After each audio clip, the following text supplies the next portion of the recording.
Good morning, children. Today I am going to start the second chapter of SST book of class 8.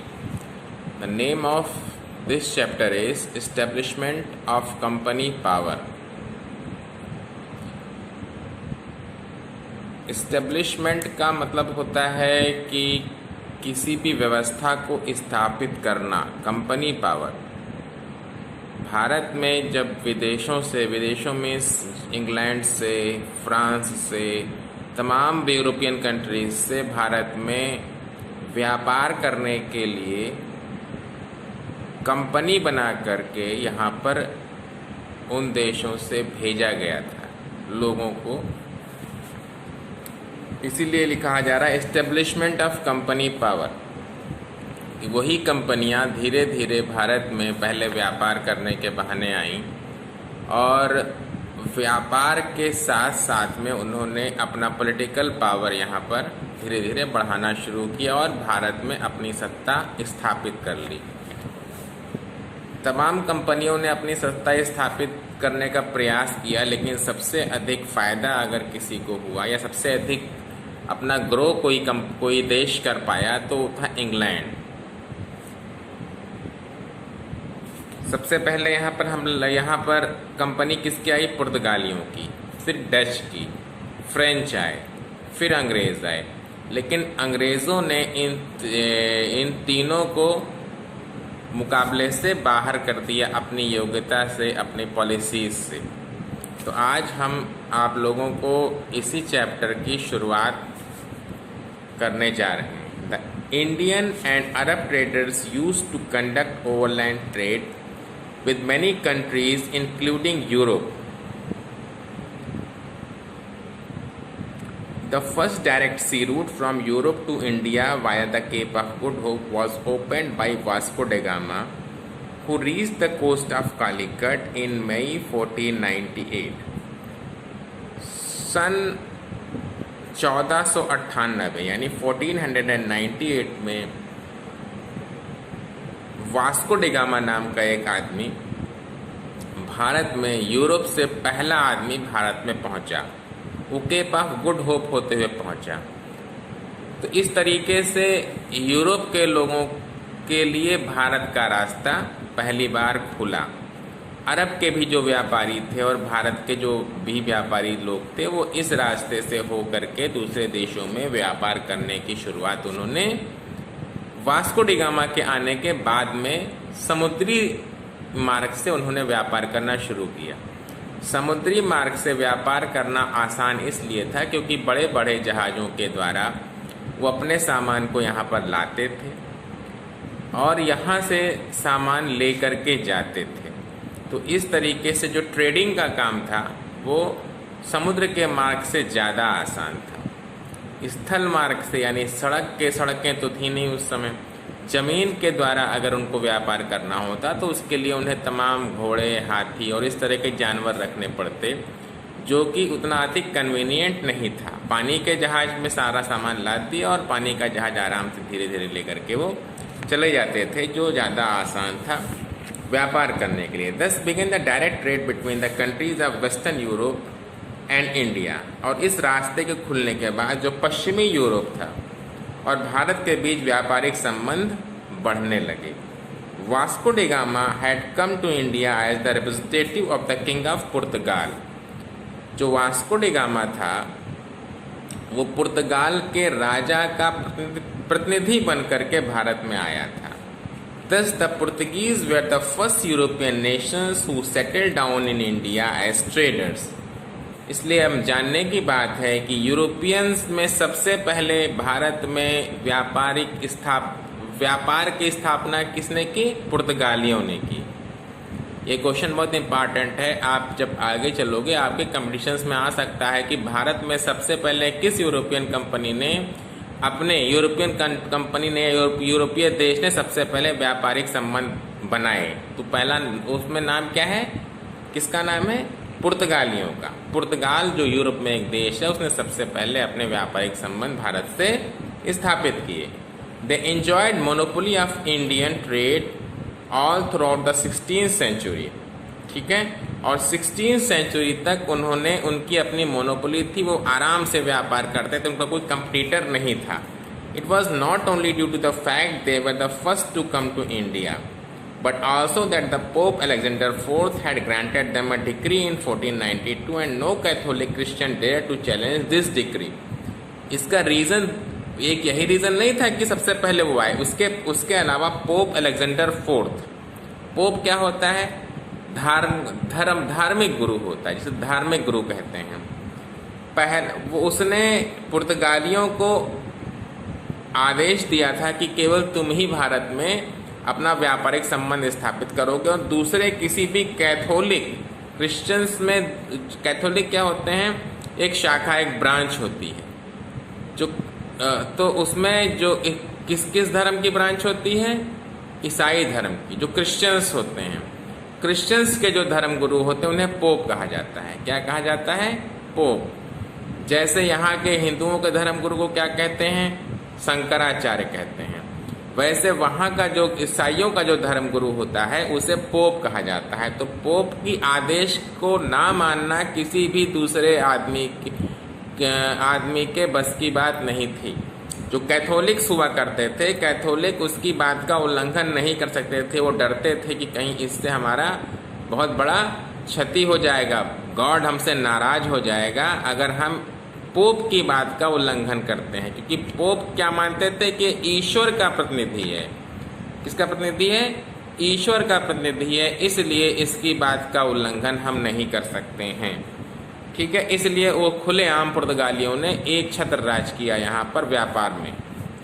But the situation change with the Protestant movement in Europe and 10 other European traders entered India for trade. लेकिन उसके बाद Europe के अंदर कुछ धार्मिक परिवर्तन हुआ। एक नया मूवमेंट चला मार्टिन लूथर के द्वारा, उसका नाम था प्रोटेस्टेंट मूवमेंट। प्रोटेस्टेंट मूवमेंट जो था वो कैथोलिक्स के मूवमेंट से थोड़ा सा अलग था। कैथोलिकों का दूसरा सिस्टम था। ये इन्होंने धर्म में जो गंदगी थी उसको दूर करने का प्रयास किया प्रोटेस्टेंट के लोगों ने, ठीक है। तो इसलिए जब प्रोटेस्टेंट मूवमेंट यूरोप में चला तो उन्होंने इन कैथोलिकों की बात को मानना ख़त्म किया, ठीक है। और फिर इस तरीके से जब उनके कैथोलिक्स की जो भी मतलब सिस्टम था उसका जब इन्होंने विरोध किया तो उन्होंने उसकी पोप की जो डिक्री थी, जो आदेश था, उसको मानने से इनकार किया और उन्होंने, वो दूसरे देश की कंपनियों ने भी भारत में अपने व्यापारिक संबंध बनाने की शुरुआत कर दी। These other Europeans were the Dutch, the British and the French. ये कंपनियां कौन सी थी? ये कंपनियां थीं यूरोप की ही कंपनियां, देश थे, जैसे डच थे, ब्रिटिश थे और फ्रेंच थे, ठीक है।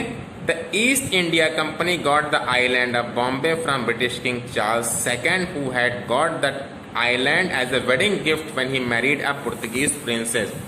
East India company got the island of Bombay.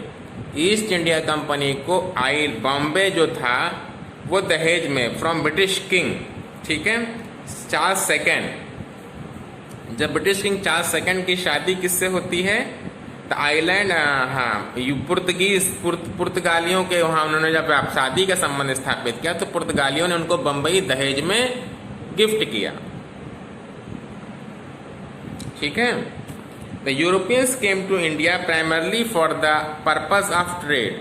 Europeans Bharat में सबसे पहले किस लिए आए? व्यापार करने के उद्देश्य से आए। उनका एक उद्देश्य था कि हम किस तरीके से भारत के अंदर अपने व्यापारिक संबंध स्थापित करें और इस व्यापारिक संबंध के द्वारा हम अपने देश को समृद्ध बनाएं। It was only afterwards that they realized the necessity of entering into Indian politics and occupy the Indian territory. और उसके बाद धीरे धीरे उनको लगने लगा कि जब तक हम भारत की राजनीति के अंदर, भारतीय व्यवस्था के अंदर हम प्रवेश नहीं करेंगे तब तक हम अपने व्यापार को और अच्छे से नहीं बढ़ा पाएंगे। The most important articles that they sought included spice and gold. उसमें से जो व्यापार जो था ये सोने का और मसालों का व्यापार करते थे। मसाला यहाँ से ले जाते थे क्योंकि मसाला इंग्लैंड में पैदा नहीं होता था, तो मसाला सबसे ही ज़्यादा प्रॉफिटेबल आर्टिकल था बिजनेस करने के लिए। The trade with India was very profitable. We can know this from the fact that Vasco da Gama earn 60 times of the money that he had invested. सबसे अधिक प्रॉफिट का business India में मसालों का क्यों था? क्योंकि वास्को डी गामा, आप इससे अंदाजा लगा सकते हो, वास्को डी गामा जो पैसा इन्वेस्ट करता था उसका 60 गुना ज़्यादा उसे प्रॉफिट होता। जैसे मान लो कि अगर वो 10 रुपये इन्वेस्ट कर रहा है तो 10 रुपये का मुनाफा उसको 10 रुपये इन्वेस्ट करने पर उसे मुनाफा 600 रुपये का होता था, यानी 60 गुना मुनाफा होता था। तो huge profit involve in trade with India made the Europeans content with one another. इतने अधिक प्रॉफिट को देखने की वजह देखने के कारण ही यूरोप के और देशों ने यहाँ पर व्यापार करने की शुरुआत करी। उन्होंने कहा, सोचा जब इतना पैसा, इतना फायदा हो रहा है कि हम 1 रुपये का सामान खरीदते हैं और यूरोप में जाकर उसको हम 60 रुपये का बेचते हैं, तो कितना अधिक मुनाफा हो रहा है। तो हर आदमी उसके अंदर अपना व्यापार करने के लिए दूसरे देश के लोग भी अट्रैक्ट हुए। उसके बाद तो अब आ रहा है Portuguese. The Portuguese was the first to establish their political power along the west coast of India. सबसे पहले पुर्तगालियों ने भारत के अंदर अपने पॉलिटिकल पावर की स्थापना करी। कहाँ पर? वेस्ट कोस्ट ऑफ इंडिया, यानी भारत के पश्चिमी तटीय सीमा में उसने अपनी व्यवस्था, अपने पॉलिटिकल पावर, राजनीतिक ताकत की स्थापना की। They established their settlement in the coastal areas of Cochin, Calicut, Daman and Diu. तटीय इलाके कौन कौन से थे? कोचीन थे, कालीकट थे, दमन और दीव में पुर्तगालियों ने अपनी सत्ता स्थापित करनी शुरू करी। They control their commercial and political power there for nearly 4.5 century. और करीब करीब 450 साल तक उस पर उन्होंने अपने व्यापारिक और प्रशासनिक कह सकते हैं, या सत्ता के वहाँ पॉलिटिकल पावर यानी राजनीतिक शक्ति की उनकी स्थापना वहाँ पर थी। उसका इतने तक उनका कमांड था उनके ऊपर। By the 17th century near their century their empire began to decline and they could no longer retain their monopoly of trade with India due to various causes। और 17वीं शताब्दी तक आते आते उनके जो एम्पायर, उनकी जो सत्ता थी, एम्पायर जो उनकी सत्ता थी, वो धीरे धीरे कमज़ोर होती गई और इस तरीके से उनका जो व्यापार पर जो एकाधिकार था, मोनोपोली थी, वो धीरे धीरे समाप्त होने लगी। पुर्तगाल was a small European country and did not have abundant resources and manpower to look after this far of trade, so the other more powerful European countries displaced them। पुर्तगाल क्या है? एक यूरोप का एक छोटा सा देश है जहाँ की पॉपुलेशन बहुत कम है, और इस वजह से क्या था कि वो इतनी दूर यूरोप भारत से बहुत दूर पड़ता था, और वो इतनी दूरी तक अपनी सत्ता को स्थापित करने में बहुत दिन तक वो काबिज नहीं रह पाए। इसलिए उनकी इस स्थान पर दूसरी यूरोपियन कंपनीज ने वहाँ पर अपनी सत्ता स्थापित कर ली, उनको चेंज करके। The Portuguese often converted the Hindus and Muslims into Christianity. They also married with Indian women, which angered the people and rulers of India। इसके अलावा जो पुर्तगाली थे वो ज़बरदस्ती भारत के हिंदू और मुसलमानों को ईसाई बनाते थे और यहाँ पे हिंदू और मुसलमानों की लड़कियों के साथ ज़बरदस्ती शादी करते थे। इससे जो लोकल रूलर्स थे वो काफ़ी नाराज हो जाते थे। Finally, their interference in Indian politics and a conflict with a few Indian rulers power proved them costly।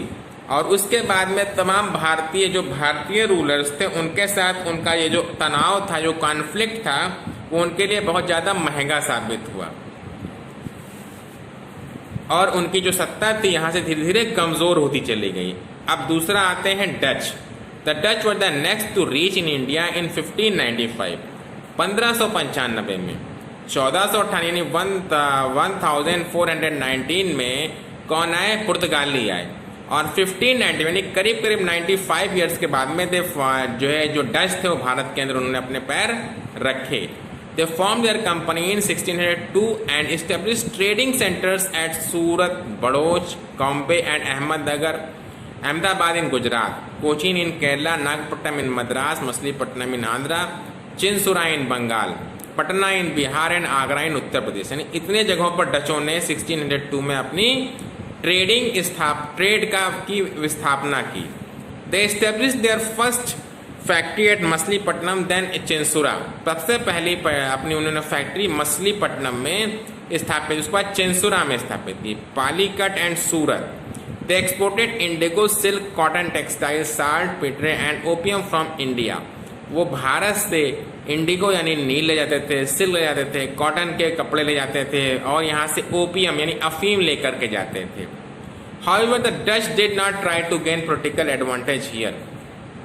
They were more interested in island of Southeast Asia where they created their empire. डचों ने भारत के अंदर अपनी political power gain करने की इच्छा बहुत ज़्यादा नहीं रखी। उन्होंने अपनी सत्ता कहाँ स्थापित की? उनको यहाँ से ज़्यादा इंटरेस्ट था island of south east Asia. South east Asia के जो आइलैंड्स थे, जो तटीय इलाके थे, वहाँ पर उन्होंने अपने सत्ता की स्थापना की। India was only A link for the trade in south east. India जो भारत था उनका केवल एक लिंक था ट्रेड के लिए, व्यापार करने। उन्होंने अपना एक सेंटर रखा यहाँ पर। Therefore they left the British and French to contend between themself for trade and political power in India. इसलिए ब्रिटिश और फ्रेंच के बीच में जब वो होने लगी, लड़ाइयाँ होने लगी, तो डच लोग उससे एकदम अलग रहे। The French east India company. अब आता है फ्रेंच, उसके बाद में भारत में कौन आए? फ्रेंच आए। The French east India company was establish in 1664। 1664 में फ्रेंच ने यानी फ्रांस के लोगों ने यहाँ पर अपनी एक व्यापारिक कंपनी की स्थापना की। It establish its headquarters at Pondicherry, Madras, Chandernagore in Bengal, ठीक है, Mauritius in the Arabian sea. वहाँ इन्होंने अपने यहाँ पर अपनी एक व्यापारिक कंपनी स्थापना करी। It was largely a government controlled company which depend on the French government. ये पूरी तरीके से फ्रेंच गवर्नमेंट के कंट्रोल में होती थी। ये जो कंपनी थी फ्रेंच ईस्ट इंडिया कंपनी, ये स्ट्रेट वहाँ का जो बादशाह था, जो किंग था, उसके कंट्रोल में थी। It was largely with depend on French government for finance and military support. Finance, जो भी फाइनेंस होता था, मिलिट्री सपोर्ट होता था, इसको सीधा कौन करता था? फ्रांस का राजा करता था।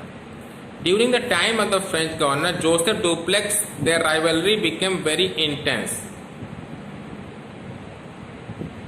दे became a strong rival to British company.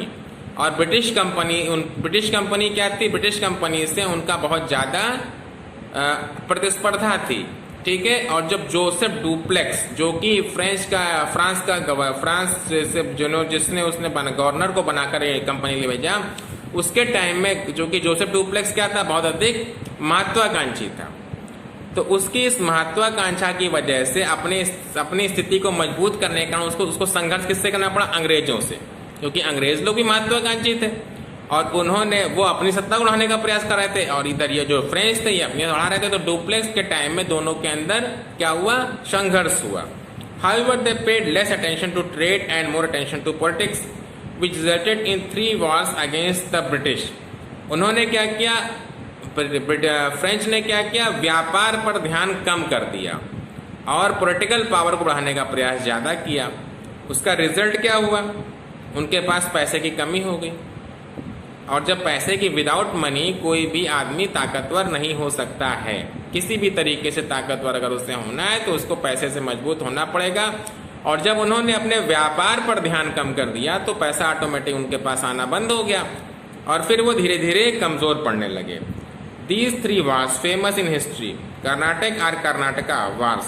Karnataka wars हुई, उसकी वजह से ये बहुत फेमस वार है। Sealed the fate of French in India, they lost their dreams of establishing an empire in India. और जो लड़ाई हुई तो उसमें अंग्रेज ज़्यादा सफल हो गए। क्या हो गए?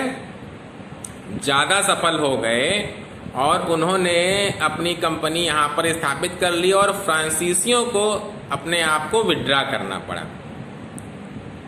ठीक है, तो आज हमने आपको पुर्तगीज, डच और फ्रेंच के बारे में बताया। चैप्टर बड़ा हो रहा है, करीब करीब 20 मिनट हो चुके हैं। अब मैं इसको आज यहीं क्लोज करता हूं। अगली क्लास में मैं फिर आपको अब इंग्लिश, अंग्रेज़ों के बारे में बताऊंगा, किस तरीके से उन्होंने अपनी सत्ता यहाँ पर स्थापित करी। Okay, I hope you must listen my lecture very attentively. जब आप बार बार सुनोगे, जो पुराने लेक्चर्स थे उसको मेरे आप लोग रिपीट करके सुनो, क्योंकि अगर रिपीट नहीं करोगे तो आपको समझ में नहीं आएगा। मैं देख रहा हूँ कि इधर बीच में जो भी पुराने लेक्चर्स थे, या तो आप लोगों ने डिलीट कर दिए उसको अपने उससे, क्योंकि वो आप लोग देख नहीं रहे हो। ठीक है, आप बार बार देखो। काफ़ी दिन बाद के बाद मैं आप यहाँ दोबारा आया हूँ। मैं अभी तक बाहर था, बलरामपुर नहीं था, इस वजह से मैं आपको लेक्चर बनाकर नहीं भेज पा रहा था। इसलिए आप लोगों को पुराने लेक्चर्स को रिपीट करके देखना चाहिए था, लेकिन आप लोग नहीं देख रहे हो, गलत बात है। इसको आप, ये जो मैंने आज जो लेक्चर बनाया है एसएसटी की बुक में, एसएसटी बुक से चैप्टर 2 का, ठीक है, इसको आप लोग ज़रूर देखना और बार बार देखना और पूरा लेक्चर देखना। Okay, bye.